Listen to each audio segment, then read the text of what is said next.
Hey, I'm Ellis Bourbonnais, and I've done some videos of Ramblin' Pony amps and brown bag guitars and several things. Look here, we have this 1940. It's a 1940 something, I think.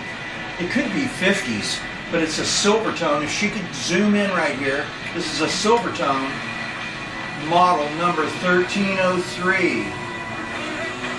There's that. Now, can you hear the radio? I don't know if the camera's picking up that radio, but you hear that? This thing it's really got a great radio pickup, RF. They call it RFI, radio frequency interference, on this amp. So this is like a great example, and we don't even have the plug plugged in. I think if I put my hand on it, I'm acting as an...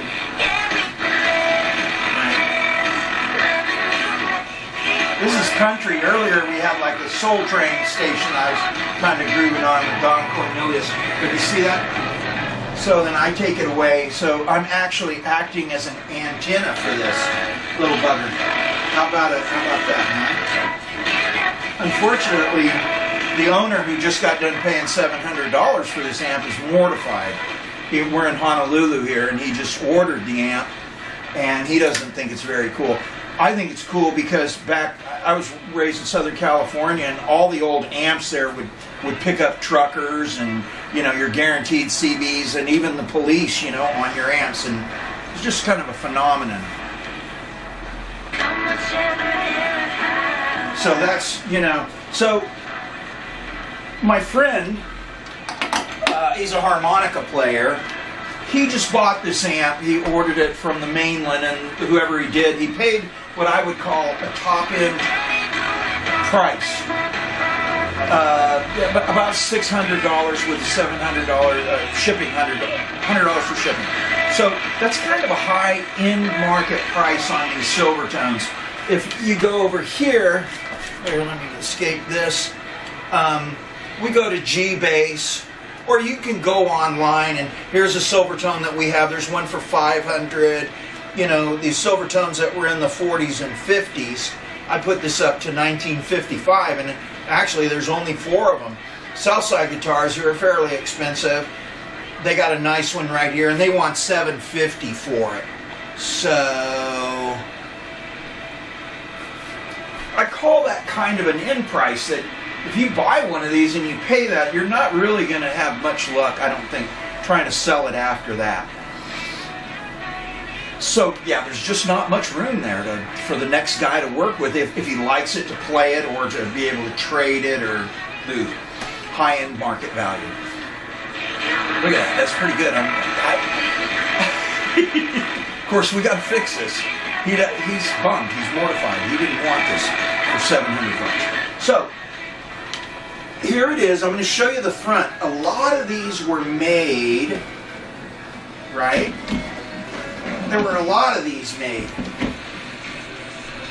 And some of them said, look at, and this is metal window screen. So some of them said Harmony. And some of this one we have up here from the Chicago Audio Collective. A guy did a rebuild. It really looks like a really nice guy. Did a really nice rebuild on one, and we'll be kind of relating to that. And it said Harmony, but it was really trash. The Naga hide and everything is good on this. It's in pretty good shape, but it is an old amp, and so this is like a video on, you know, when you go to purchase one of these, it's a little bit rough to try and buy one completely out of the blind and hope for the best. Which he did. You know, he bought it on this guy's word that this is the best amp, or this is a great tone, it was a great amp and working real great. We're going to kind of go through this and take a look at it, okay? So here we go. I'm going to start by turning it back around. I have a cord here to plug it in.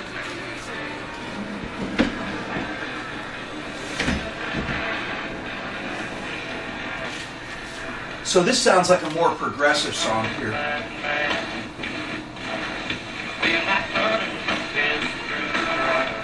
Here's tone. Seems to pick it up when the tone's up a little bit more. Tremolo doesn't work. Hey, so that's with me. I act as a really great antenna. It has 3 inputs, but they don't really say which goes. You know, wow, that pumped it up, right?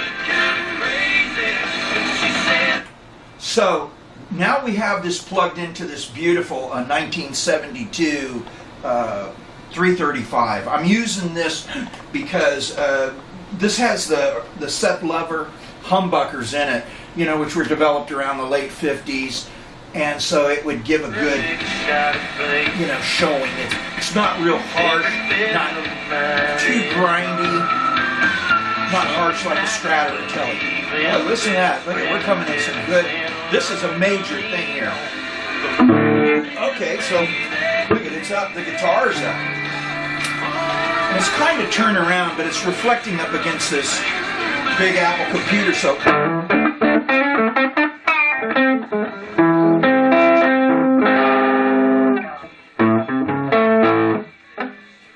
I have it on the rhythm. So that's going pretty good on that, and it's about half volume. We'll try for this middle one. Now before, when I did it, it had a lot of intermittent. It wasn't really getting a good volume. Here, let me shut that off for a minute. I'm just trying to express it. Yeah, this thing really, it's one of the best examples of RFI, radio frequency interference, that I could show. But so before, when I did it, these I'm putting them up about 12, everything 12. It had really intermittent, you know, it was kind of swelling in and out. Anyone that's messed with old amps knows that. You strum it, and then it kind of fades away like, it's not a good idea. But this one's... So regardless for that.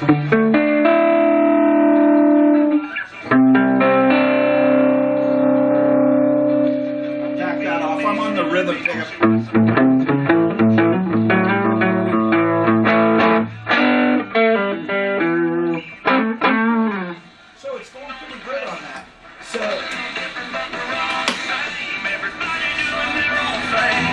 To play along with them.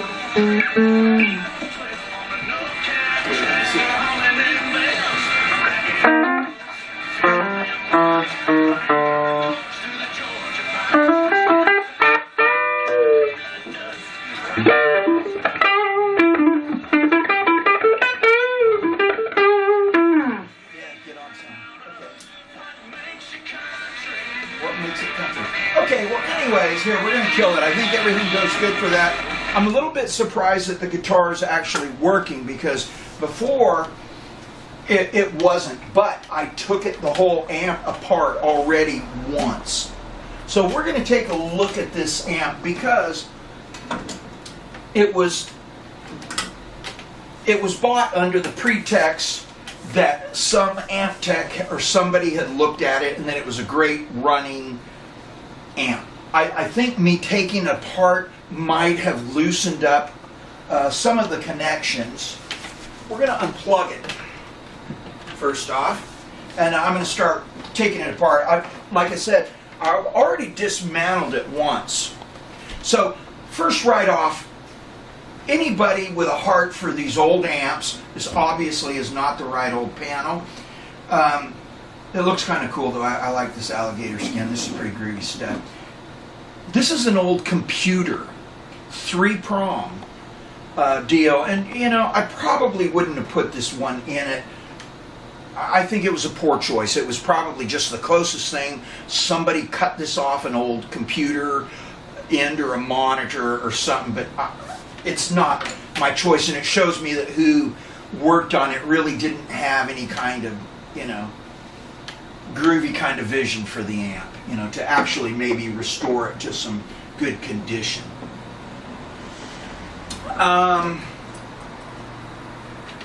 So this amp is one of the more complex ones because it has a two-stage. There's a couple things about this. First off, it's only an 18-watt amp, or 18, 20 watts, whatever. It's pretty fiery, but it has 6 L6s. It's an older amp, so it has this is a octal, meaning it has 8 pins. And this is probably the phase inverter. But these are the preamps, and they're octal preamps. So this is old, kind of into the early 50s technology. Some will put a 5U4 in here, and for only 18 watts, I probably would have only put, I like the GZ34, I believe it is, because number one, it's a low impedance. It's what they put in the 20 watt amps, like a Fender Deluxe, you know, the black face Fender Deluxe, and those, and anything with 6V6s. The GZ34, it's a low impedance thing, and I got this from Dan Torres, the super amp guru guy that I got his book to study it. And it also has a slow heater warm up, so it isn't like a solid state rockin', or these 5U4s are more for like 40 to 50 watt amps. They were in the basements, the Fender Super Reverb. So that would not be my choice for that. And actually, you can see it's the only tube that's been replaced. So I'm gonna, if these things aren't too hot, I'm gonna try removing. In fact, I'm not gonna remove that one. And I've already had this apart once, so there's a little bit of the of something why I'm doing this. I don't really, I hate to say, that someone came out and lied. How do you say that? Did they misrepresent themselves? They said one thing, but when you're going and taking an amp apart, you can, an amp tech, a real person, could see that really the amp really hasn't been touched, because there's dirt. First off, there's dirt, there's spider webs, there's crust all through here, all under here, and all on the tops of these. So if somebody actually did service the amp, you're going to want to put deoxit on it. You're going to want to clean it, especially these connections. Look at, these are serious connections. This one's to the tremolo, and I'm not really a tremolo guy, but they go there. But you could tell just from the dirt and the dust that this thing really hasn't been serviced. This thing has just been unplugged, so getting these guys up is a little bit of a deal. I'm doing it by hand because I don't want to stick a metal screwdriver in there, because I know they're semi-hot. So this is pretty wild, because this is the power chassis on the bottom.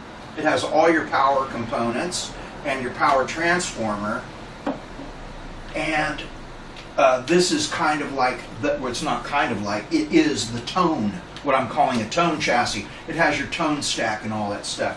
So you have these plugs going back and forth on these. Now, I was asked to look over this amp, because the person who purchased it, gave me the story, and he's kind of wondering, really, what has this amp, been looked at or worked on? Someone was supposed to have given it a bill of health and all that.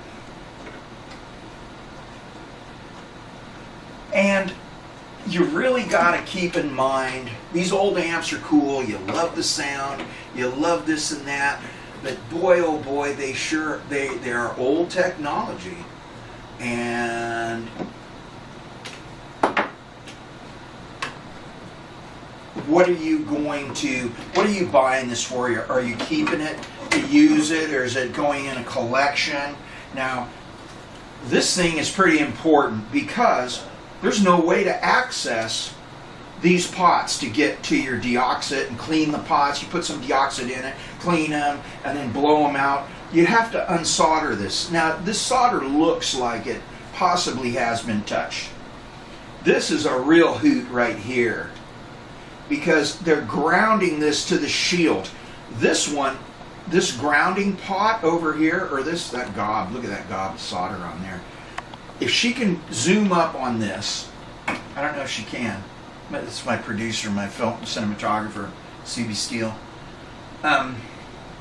Ethel Steele. Ethel Allen? Okay. Look at, they soldered this lug right to this board. Now, this is the lug to where if you were going to, which later on we might, depending on what happens to the amp, you would put a 0.01 capacitor from this grounding lug to this, and that would bleed off some of, you're trying to bleed off that radio frequency audio that's being picked up. Obviously, it's getting picked up by the chassis, and I was an antenna, so it's not only the coaxial shielding in the cord that's creating that problem. But yeah, so you got to really tear this amp apart from an amp tech's perspective, and it's soldered. It's not like you can unbolt it and, you know, oh well, there's spider webs in here. Well, that was really bright. Blow it all on my computer.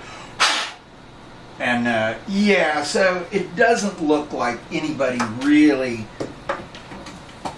looked at this, sorry to say. Now, these are very interesting. This is a field coil.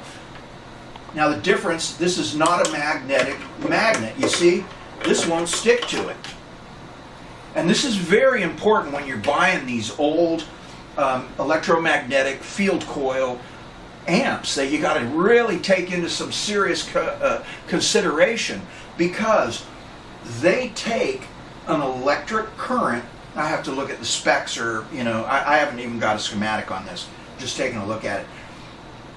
But I could put a voltage meter on it.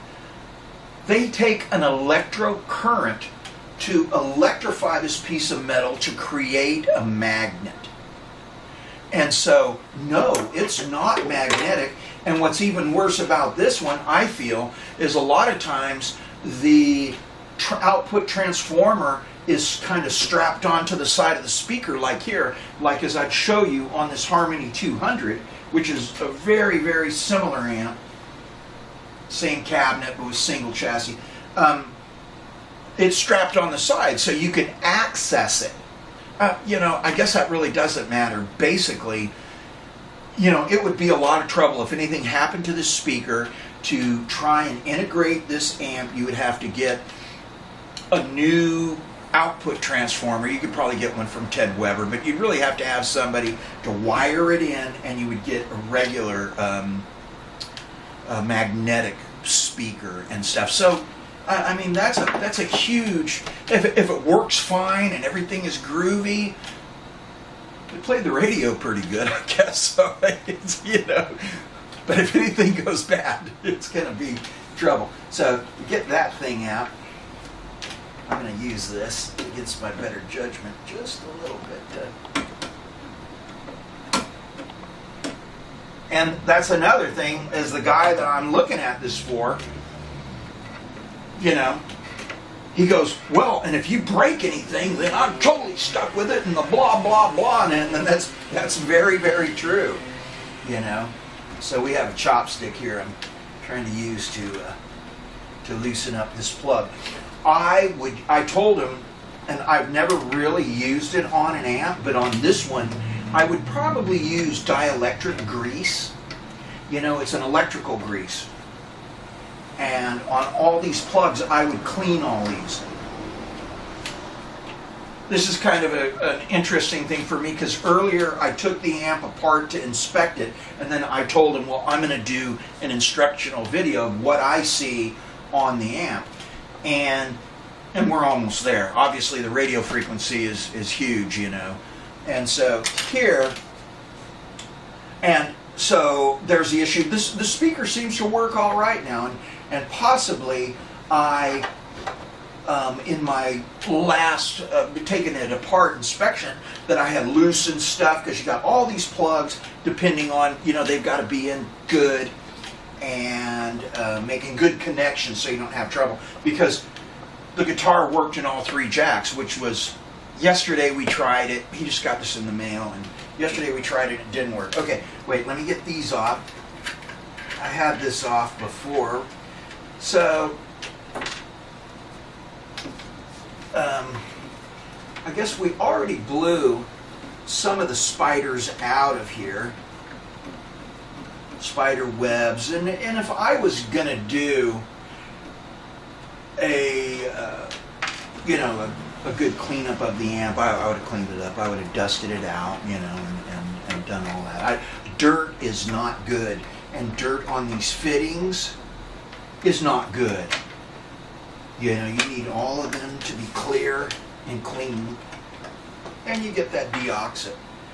Whereas the thing right here, I mean, if you can see, I haven't taken off the deal. Well, it's kind of worn off a little bit. Can you zoom in? Is there any way to zoom in on that fitting? Can you? Mm-hmm. There's see how dirty it is? It's dirty. It's very dirty. And this one too. And so you're going to have that under there too. And these switches need deoxit. Everything needs it, Okay. One more nut.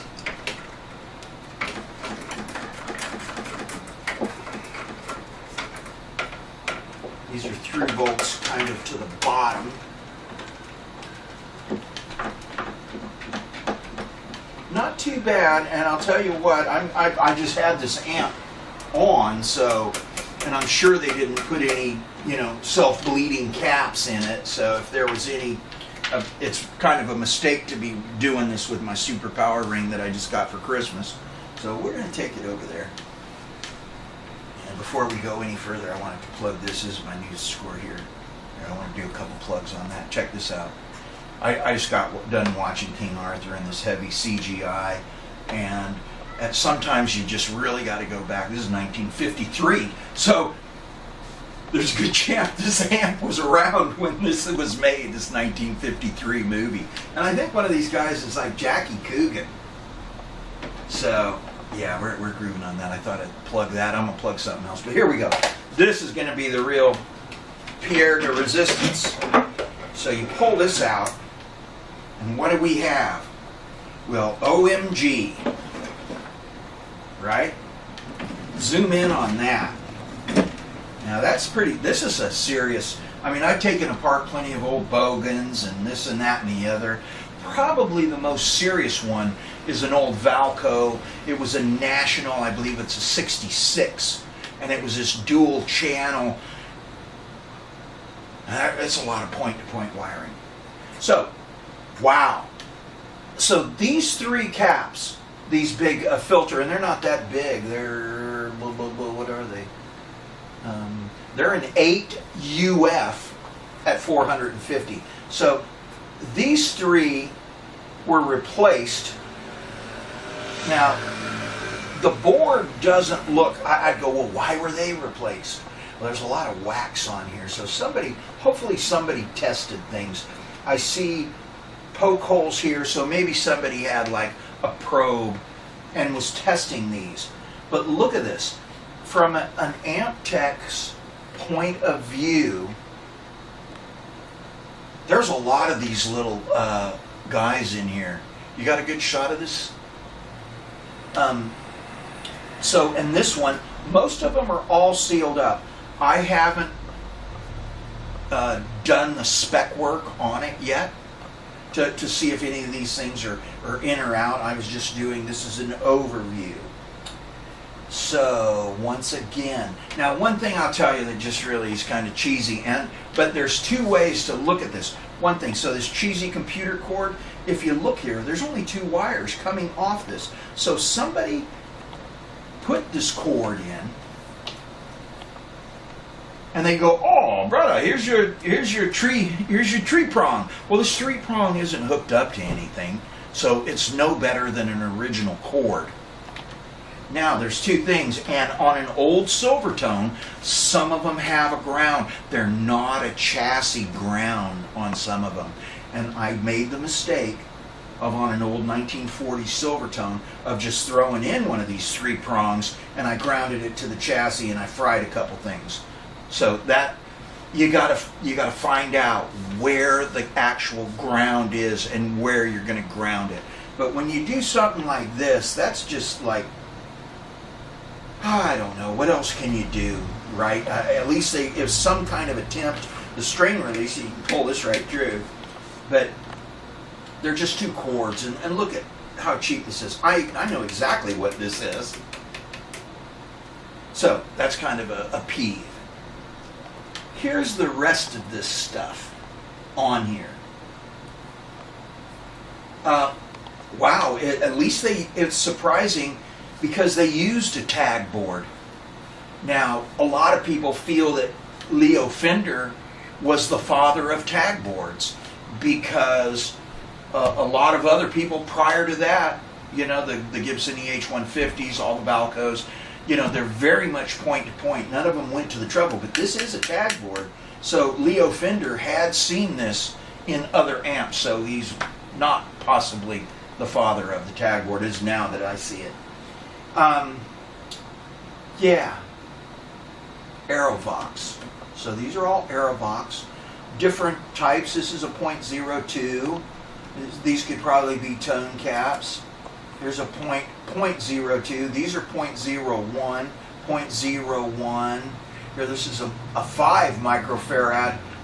So I would need to get a schematic on this. And there's a big choke. So this is actually a power choke. And look at this huge resistor. This is probably the cathode resistor right here. I'm not sure. I'd have to get down to the pins and start tracing pins and stuff like that and see what's on the back side of this tag board. So, you know, of course, my guy comes and he says, well, what's a tech? What do you want? And he goes, well, what's your tech hour rates? You know, and I'm like, well, dude, you know, yeah. I don't know, and I have another a tech I'm trying to pass this on to, but I just thought I'd make an instructional, open up one of these things and share it with some people and maybe let them see. I probably didn't play as much guitar and give it the good groovy vibe that I should have, because it actually sounded good, but you got to get that RF out of there too. I mean, that's a big thing. Without the RF, it was quiet, and this thing might fire over again. So there's various forums. Some of them, a lot of them say go to this lug because this is obviously the inputs. So that's input of the signal, and these are grounded to this panel. So yeah, we'd start up here with the RF and take this apart and clean it up.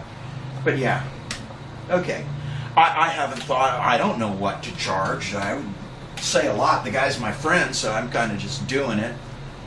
I said, you know, it depends on how much you want the amp. I mean, for $600-700 plus what you're going to do. So I'm actually going to contact these other people who do this for a living in Chicago and see, here's this amp. It's just like yours. You know, what does it cost to fix one of these rascals?